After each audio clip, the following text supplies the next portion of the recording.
Assalamualaikum warahmatullahi wabarakatuh. Selamat pagi, salam sejahtera untuk kita semuanya.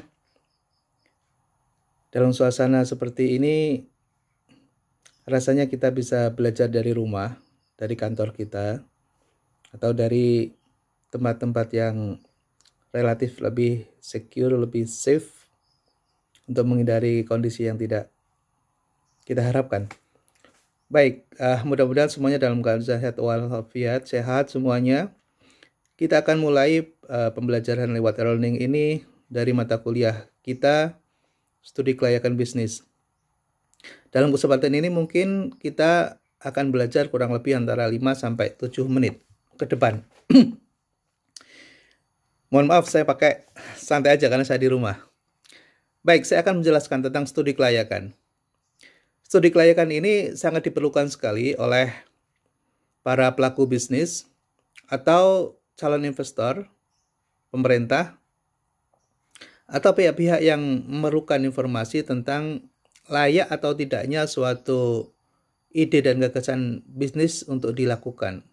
Apakah dalam bentuk proyek ataukah dalam bentuk aktivitas bisnis jangka panjang yang kita sebut sebagai sebuah investasi. Nah, kita dalam pengantar ini kita coba dudukkan mengenai posisi dari studi kelayakan itu di mana. Jadi studi kelayakan ini diperlukan untuk memberikan informasi tentang layak atau tidak suatu ide bisnis untuk dijalankan. Ketika kita lihat dari aspek layak atau tidaknya itu dari posisi pasar, kira-kira ini produk marketable atau tidak, diterima pasar atau tidak. Kemudian yang kedua, kita akan melihat dari aspek production and operation. Kita mampu enggak? Kita mampu jalankan atau enggak? Acceptable enggak? Dengan teknologi yang kita miliki, yang kita kuasai dan tersedia di tengah-tengah kita. Peralatan, fasilitas, proses bisnisnya, semua yang terkait dengan daya dukung terhadap kegiatan produksi atau menghasilkan barang dan jasa yang kita ingin jual tadi, itu tersedia dan mampu kita sediakan atau tidak. Kalau tidak, berarti kita mengatakan tidak layak. Tapi bukan berarti kalau tidak layak itu kemudian harus berhenti. Kita bisa melakukan eksplorasi. Mungkin di sini tidak ada teknologi, tapi di tempat lain ada teknologi. Maka disitulah upaya untuk bisa menjadikan ide itu bisa terrealisir dengan segala challenging, dengan segala tantangan yang ada untuk bisa diselesaikan dan kemudian disajikan dan kita pastikan bahwa ini bisa kita lakukan. Kita bisa yakinkan kepada investor, kita bisa berikan penjelasan kepada, bisa expand kepada siapa yang membutuhkan dan memastikan bahwa ide dan gagasan ini realistis, logik, ekonomik, menguntungkan dan bisa dilakukan. Oke, kemudian yang ketiga. Tadi yang pertama apa? Aspek pemasaran. Dari aspek pasarnya dulu. Kemudian yang kedua, aspek operation atau produksi.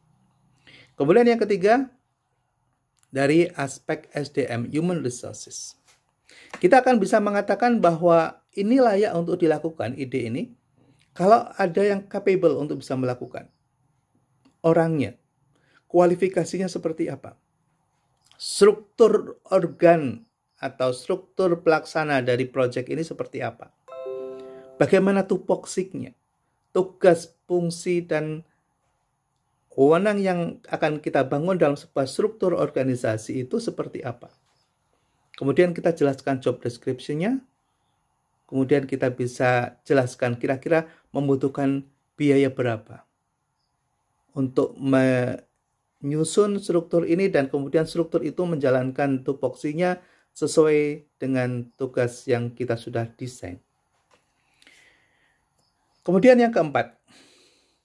Oke, masih ingat yang pertama adalah aspek pasar, yang kedua adalah aspek apa tadi? Operation, produksi. Kemudian yang ketiga adalah aspek SDM dan kemudian yang keempat adalah aspek keuangan.